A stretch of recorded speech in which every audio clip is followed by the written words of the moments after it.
I think I would like to go to RTX next year, though. Can I come to a con like that, please? Because that sounds so cool. And it doesn't sound like Gen Con, which is so focused on games, like RTX. RTX is kind of about, like, not just YouTube, but, like, those types of forms of entertainment. I mean, obviously, Rooster Teeth, right? But, like, yeah. The fact that the Game Grumps were there and, like, on panels, like, that's kind of case in point what kind of stuff you can find at RTX. Yeah. Hey, guys! Hello! Don't mind me, I'm just killing some bitches. So you were talking about wrestling. Yes. Before we started this episode, and I was like, hey, you should talk about this on the episode, because this is cool. This is about you. So, I don't really talk about wrestling a whole lot, because, I mean, this isn't so much it's not like that I don't think people will be interested, it's more just like, I don't really think that this is the best, like, forum to talk about it, but I just decided, fuck it, I'll fucking talk about it. Here's what I'm going to say in response before you really get into that. I think this is the perfect place to talk about it, because people that have gotten this far in the Devil May Cry series, at this point, you know, what are we going to talk about that's totally different and like... But the lighting is... Other than nitpicking. And maybe they want to know a little bit more about you, you know? I mean, there's nothing wrong with getting a little personal on the show. I think people might like to hear that. That's why I like talking about what's going on in Infinity Archives. That's true. I've been wrestling for... I've been in training for like 3 years. I've actually been wrestling for about 1.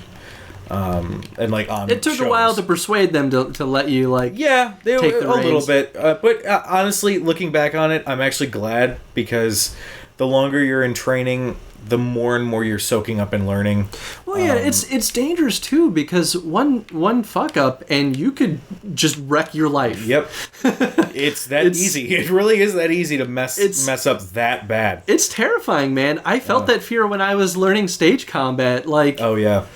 Like, one fucked up roll could mess up my spinal cord. That's it. I'm going to be in a wheelchair for the rest of my life. Yeah. So, yeah, but continue. So, I at times I got frustrated because it's like, I feel like I'm ready. But then I realized, like, it's not my call, because I'm not able to sit and watch myself. So you don't know if you're actually ready. So I have huge respect for my trainers and everybody for kind of, you know, given me a little bit of leniency in terms of like, okay, this guy's like a fucking idiot. He doesn't know what the hell he's talking about. Like, I finally hit the point where I've like, you know what? I'm glad that they kind of held me a little bit and made sure that I knew my shit before I got in the ring and was able to wrestle shows. Well, yeah, especially they don't want to be responsible for you. Oh yeah, they don't want their name all over me butchering a match. Like, I can totally understand that now. And from the one match that I've gone to go see of yours, like, that stuff gets crazy. Like, it does. People get thrown out of the ring onto tables, and like it looks. Oh, is that like it hurts? That's right. You were at that show. Oh, that was a good show. That was a great show. Actually, not to like. I don't mean to embarrass Jen at all, but we went to that show, and she got upset because it was just so like visceral. And so like there was one match where it was like some just really vicious dude fighting some like military-ish guy. Oh yeah. And at one point, and it was their arms were tied with like a strap, and at some point the one guy like takes the strap and starts whipping the other guy with it, and it was just so like vicious and like bloodthirsty, and it left her like really upset.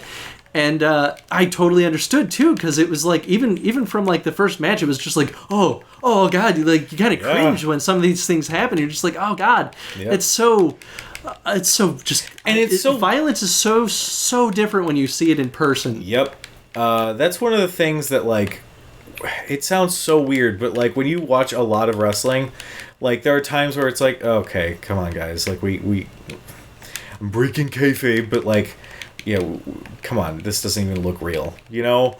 And that's one of the things that, like, at my show, we sort of try to make people understand, like, we're professionals. We try to make this look as real as possible because it's entertainment. Right. And I remember. This is a good story. So it sort of goes along with what Jen was saying. I had a match against my friend. I have to go down here anyway. I don't know why I stopped. Haha! No. I remember this room. Yeah. I like that you held it over your head while you fell. Yeah. I had a match in Indiana, and it was against some guy in a mask, and we had a good chemistry. We had a fun match. Nobody messed anything up too bad. It was fun. And this was early on, when I was still sort of training, and at one point during intermission, because they had everybody go out and do autographs and such, they had the good guys over surrounding the ring with the kids, and the bad guys off in the corner at the table that would talk with the adults and stay in character and have fun. And it was cool. It was pretty much fun. With the people that would probably appreciate it the most. Oh yeah. Holy crap, wow. That was cool. Was that triple jump thing that you just got? Yeah. Dang. Well, it was the little pad thing. I know, but you couldn't have used that pad before, could you? Mm-mm. Oh, okay, that's what I thought. So at one point, I guess, this little kid went up to the guy I wrestled, and he had won, but I hit some move after the match to continue the idea, I'm a bad guy, I don't care if I lost, whatever. And this guy, the parent of this kid, went up to the guy I wrestled and was like, good match, but that guy, I feel like he gets into it way too much. I feel like he doesn't understand that it's just a show. And he comes back to me later and tells me this. It's he fell for it. And that there's nothing more rewarding than hearing that, an adult saying that? An adult being okay, he needs to tone it down. I mean, maybe he was talking about the acting, but at the same time, maybe he wasn't. And I totally understand. That means that he was immersed in that match. There was no what's the term? There was no disconnect. There was no disconnect. There was no suspension of disbelief because there wasn't disbelief. Yeah. Which is awesome. That's like what we imagine as being a maybe future for games, right? Is not even needing to have a total suspension of disbelief. What? But that's a dream come true, and holy shit, that's crazy. Yeah, it did a whole lot of damage. I hate that enemy type.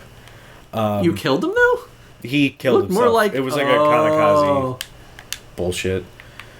But weird. Yeah, that moment where I've had one of my first matches was against my friend AJ. And it was 5 minutes. I was still young, and when you're training, basically the first couple matches are you getting your ass kicked because that you need to sell it. You need to make sure that you know how to sell that before you can do anything else, and I totally understand why. Plus, you need to know how to take the punches before you can deal them out. Yep. So I remember taking this big choke slam or something at the end of the match. And it looked like I got chokeslammed out of my shoes. It was beautiful. It looked great. And I got to the back, and AJ's like, "You good?" I was like, "Yeah, I'm fine." It's like, "You okay?" He's like, "Yeah, I'm fine." And that was it. But I checked my phone, and I had 3 missed calls from my mom, and a text from my dad going, "Mom worried. You okay?" I was like, "Yeah." That is amazing. Yes.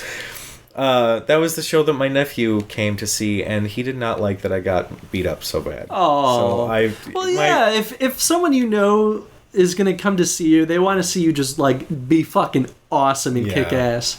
But yeah, my sister was like, "Give him time; he'll understand." And I was like, "Okay." He was because I saw him at the intermission, he had tears in his eyes. Like, "Are you okay?" I was like, "Oh my god, I'm sorry." But that alone just kind of says why wrestling is so popular. Yeah, is because it is one of those few things that can give you so strong of an emotional experience without even having to do anything other than watch it. Yeah. For me, games naturally give you emotional experiences because you are the one interacting with them. Yeah. Are we going to talk about this happening here? He's just having a fun time. Yeah. I'll just be here. Oh, that's cool. He's getting eaten. That's the second time. Oh, man. I do find it interesting that they're having Dante fight the demons again. I mean, it makes sense because Nero didn't destroy them. Yeah. Oh, yeah. Except for technically this one. Yeah. But it was revealed when you look through the door that there is like an army of them. Right, right. Yeah, I don't know. I guess, so basically the idea is that Dante's just going around closing these demon doors? Yes, because this is the stuff that His Holiness, or whatever you want to call him, is utilizing. That makes sense. It's an interesting way of reusing bosses that we've already fought. I don't know if I like it.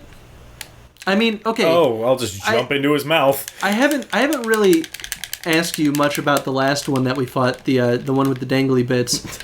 It's not the one with dangly bits. It's just dangly bits. Dangly bits, yeah. Was she, when you fought her, was she any different than when you fought her the first time? Not really. Is this guy she any maybe had like one I don't know. Like one new thing?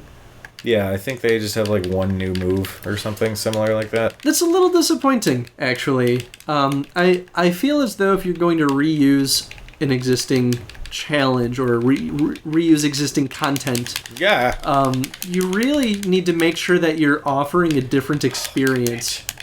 And I mean, sure, we get a different experience because we are Dante, but I don't think that's enough. It's enough when it comes to the other, like, little grunt enemies that we've been killing throughout the game.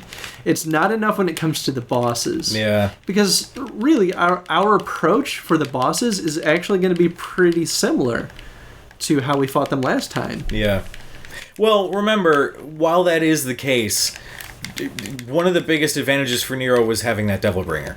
You know? Right. Now that we don't have it, it's a little bit more difficult, but that still doesn't make it more fun. I actually kind of enjoyed this fight against him more than I did Nero, because like Nero, with having that Devil Bringer there, you always have in the back of your mind, I have to know what the special move is that is going to kill him, and I need to know when to do it. So you're almost more focused on figuring that out than actually beating the boss, which I think was the case with when I fought him last time. I didn't realize, and somebody actually commented on how to weaken him enough, and it was to attack the ice crystals on top of his head. That knocks him down for a second, leaving him open for attack, takes a whole bunch of damage. I wasn't focused on that. I wasn't understanding, oh wait, his ice crystals are going down when I was playing as Nero, because I was so focused on trying to hit that special move, and like, I have to figure it out, that I wasn't actually paying attention to the battle. With Dante, you don't have that. With Dante, you just have your hard-hitting, completely versatile character with guns and a fucking gun case. You just have a character who is, I don't want to say cut and dry, but he's just... Oh my fucking god, what is this? Devil cannon. Yeah. Devil may cannon. And it's also a fucking Dark Sector blade? I really wish we could just use this weapon throughout the rest of the game. Yeah. Speaking of which, Dark Sector... Oh my god, we're a Gundam. What? What is even happening? Oh my god. That's a game we should play, is Dark Sector, so we can talk about that shit. I think I remember seeing that game, but I've never played it. Such a cool concept. Had an interesting, like, sort of story, but then dude. We played it, and we were like, no, we're going to play this until it's good, and it never happened. Oh, I hate games like that. Yeah. Oh, wait, is Dark Sector the one with aliens? Like, you're in Area 51? You're an alien and you have a crazy, like, arm blade thing? I do know what you're talking about. I shared the same experience.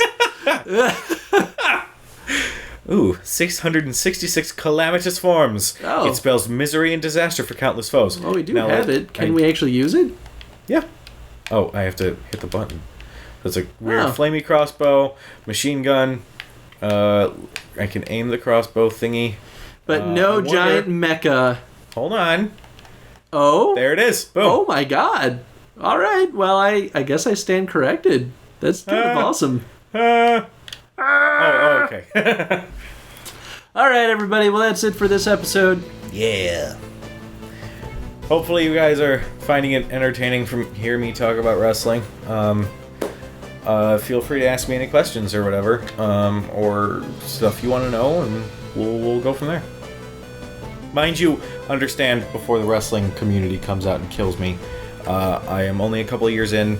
I'm not an expert by any means, so understand this when you ask me a question, I'll give you an answer for somebody who's not a full-on vet. What? What's wrestling? Like, what is do you just throw on some spandex? Wrestling is Do you just throw on spandex and like touch each other's butts? Wrestling. Because that's what I think. Wrestling gives me my fix for touching butts. I understand. I gotta touch butts too. I don't judge.